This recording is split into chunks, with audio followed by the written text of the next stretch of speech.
C'est une histoire assez récente qui remonte à environ 6 mois, et pour une fois j'étais joueur.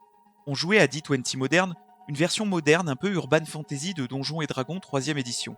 La partie était menée par un semi-pote qui m'avait demandé de participer comme joueur d'arrière-plan. Je ne savais rien à l'avance, mais il voulait au moins un joueur dans le groupe qui ne soit pas problématique. J'adorais Modern à l'époque, donc j'ai accepté. Le pitch avait un énorme potentiel. En gros, on était dans un futur totalement foutu. L'environnement était tellement dévasté que seulement 20% de la planète était habitable toute l'année. Les océans étaient si acides qu'ils en étaient complètement morts. Effondrement social, instabilité partout, la totale. L'humanité avait grosso modo 20 ans avant l'extinction et il n'y avait quasiment aucun espoir de réparer quoi que ce soit. Plus assez de ressources pour espérer quitter la planète de manière crédible. Nous 5 jouions des gens recrutés pour être envoyés dans le passé, façon 12 Monkeys, afin d'empêcher les catastrophes qui avaient mené à ce futur mort. On crée nos persos, on passe niveau 3, et on a une petite scène d'ouverture où on repousse des pillards à la Mad Max qui attaquent notre installation. On les bat, puis on est envoyé en 2003 juste avant que l'installation n'explose derrière nous. On a une liste d'objectifs, des actions à mener pour améliorer au minimum le futur. Le premier, trouver des ressources financières pour faire le reste. On était soi-disant libre de trouver la solution. Et là, notre dévoué, le héros Accès Sagesse, a une idée. Est-ce qu'on a accès à des archives d'avant l'effondrement, genre des journaux, ce genre de trucs? Ouais, ça fait partie des infos que vous avez pu consulter. Rien d'académique, juste une base de données simple. Parfait. Alors vers 2015, des plongeurs ont retrouvé une épave datant de l'époque coloniale dans le golfe du Mexique pleine d'or. Si on loue un bateau, on va là-bas, on la récupère avant eux. Ça nous fera une masse d'argent pour financer nos objectifs. Ils avaient mis la longitude et la latitude dans l'article. On était super chaud. L'idée était hyper cool et utilisait parfaitement le voyage dans le temps. Mais le MJ a tué ça d'une phrase. C'est intéressant, mais elle sera pas là. Quoi? Elle sera pas là, parce qu'elle a pas encore été trouvée. Mais le bateau a coulé au XVIIIe siècle et est resté sur place pendant des siècles. On la retrouve juste plus tôt. Oui, mais elle a pas encore été trouvée, donc elle sera pas là. Je vous épargne les 30 minutes de débat sur le temps et la causalité avec des schémas à l'appui. Au final, on a juste accepté qu'il ne voulait pas nous laisser faire ça, surtout parce qu'il n'avait rien préparé. Mais ça a déjà mis un coup au moral. Il s'avère que son plan, c'était qu'on braque une banque. Selon lui, comme on vient du futur, on n'est dans aucun fichier d'analyse forensique, donc on en serait plus difficile à retrouver. Ouais, j'ai pas tout compris non plus. J'ai conseillé aux autres joueurs de suivre le mouvement en espérant qu'il ait quelque chose d'intéressant derrière la tête. Au milieu de ce braquage improvisé, on se fait attaquer par un groupe de types armés comme nous. Avant qu'on ne comprenne par nous-mêmes, le MJ s'est exclamé tout content. Ils viennent du futur eux aussi! On les a dézingués et on s'est barré avec un fourgon blindé rempli de cash, plus un gars capturé vivant. On apprend de lui qui vient effectivement du futur, mais d'un autre groupe qui veut influencer l'avenir pour ses propres objectifs. Là j'étais hypé. Donc le jeu c'est ça, gérer des voyageurs temporels antagonistes qui veulent dégrader l'avenir ou le remodeler à leur sauce. J'ai compris d'un coup pourquoi il tenait au braquage. C'était son moyen d'introduire le concept. Le gars nous dit même qu'il existe d'autres factions. Un cercle de scientifiques qui veulent introduire des découvertes trop tôt, sans se soucier des conséquences, et un groupe dangereux de fanatiques apocalyptiques qui veulent faire péter le monde encore plus tôt. J'étais à fond. Je visualisais déjà les cultistes tarés essayant de provoquer des fusions nucléaires, les savants amoraux construisant des machines futuristes ou des mechas à combattre, tout ça en esquivant les autorités modernes et les enquêtes policières. Malheureusement, rien de tout ça ne s'est produit.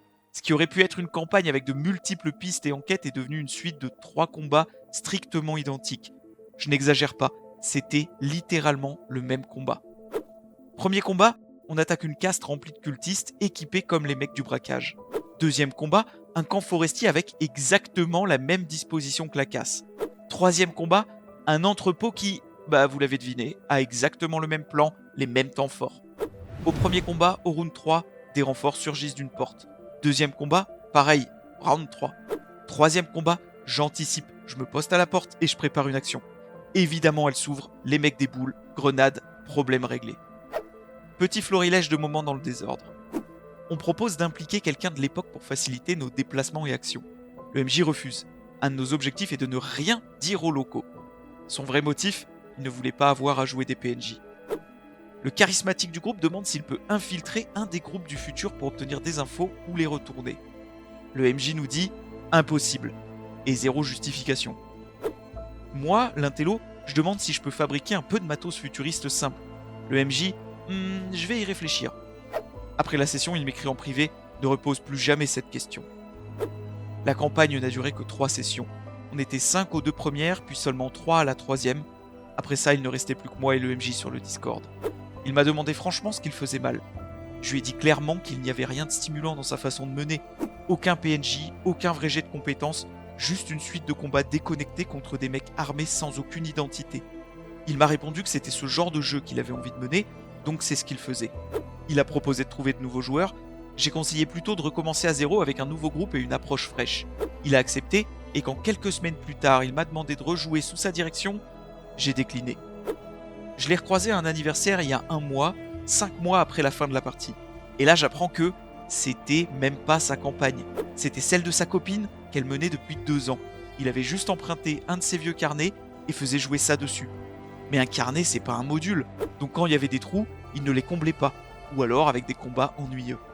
Le concept était incroyable. J'y repense encore parfois, mais il a été complètement gâché par un MJ qui ne comprenait pas ce qu'il avait entre les mains et qui n'avait aucune envie de s'investir dedans. Mais j'aurais vraiment adoré jouer dans la version de sa copine. Petite pause dans la vidéo, d'abord pour reprendre mon souffle, et puis aussi pour te dire que si t'as apprécié cette première partie, pense à mettre un like et à t'abonner, ça aide ma petite chaîne à atteindre d'autres rôlistes. Merci beaucoup en tout cas. Ok, avant de passer à la deuxième histoire, je vais vous dire ce que je pense de celle-ci. Franchement, il n'y a rien d'étonnant dans cette histoire. Des notes de MJ, même très précises, ça n'a rien à voir avec un livre de campagne. C'est juste un pense-bête, une structure personnelle, pas un support de jeu. Il n'y a aucune vision, aucun message, aucune intention derrière. C'est souvent seulement un complément mécanique à ce qu'on veut faire passer. L'essentiel, le cœur de la campagne, il est jamais dans les notes brutes. Au fond, dans cette histoire, il n'y a pas grand-chose à dire. C'était un MJ débutant, tout simplement. Il n'avait pas un mauvais fond, pas de toxicité, c'est juste quelqu'un qui n'avait pas les outils et qui a voulu viser trop grand, trop vite. Je l'ai déjà dit sur cette chaîne, mais si vous débutez comme MJ, même si vous pensez être quelqu'un de super talentueuse ou talentueux, prenez un système simple et une campagne simple déjà écrite. Un truc clair et balisé qui vous permet de mettre un pied sûr dans le meugetage. Vous aurez largement le temps ensuite de mettre les mains dans le cambouis pour ajouter votre style, votre patte, et quand vous aurez vraiment compris ce que vous manipulez, pas avant. Cherchez pas à réinventer le JDR dès le départ, ça sert à rien. Pourquoi il faut prendre le temps ? Parce que souvent sur la chaîne on me dit « mais moi je pourrais pas être MJ, j'ai pas de talent d'impro ». Sauf que pour moi, improviser c'est pas un talent, et on s'en fait une idée complètement fausse. On imagine un espèce de super pouvoir où on est capable d'inventer des histoires géniales en 1 seconde, c'est pas ça improviser. L'impro dans 90% des cas, c'est juste relier ce que les joueurs font à quelque chose que vous avez déjà vu, déjà réfléchi, ou déjà vécu dans une autre partie. Alors oui, parfois il y a une idée brillante qui surgit, mais ça c'est de la chance, et c'est pas de l'improvisation. Quand on a me jeté longtemps, on a traversé tellement de situations qu'on peut rattacher quasiment n'importe quelle action des joueurs à un schéma déjà connu. Voilà ce que c'est vraiment improviser. Piocher dans sa bibliothèque interne, et cette bibliothèque, elle se construit avec le temps en jouant. Donc pour finir, mon conseil concret si vous débutez, dites-le clairement à votre table. Je me lance en tant que MJ, j'ai pas la prétention d'être bon ou bonne tout de suite, ce sera peut-être un peu dirigiste, mais je vais vraiment faire de mon mieux. Donnez-moi vos retours en fin de partie, je veux progresser.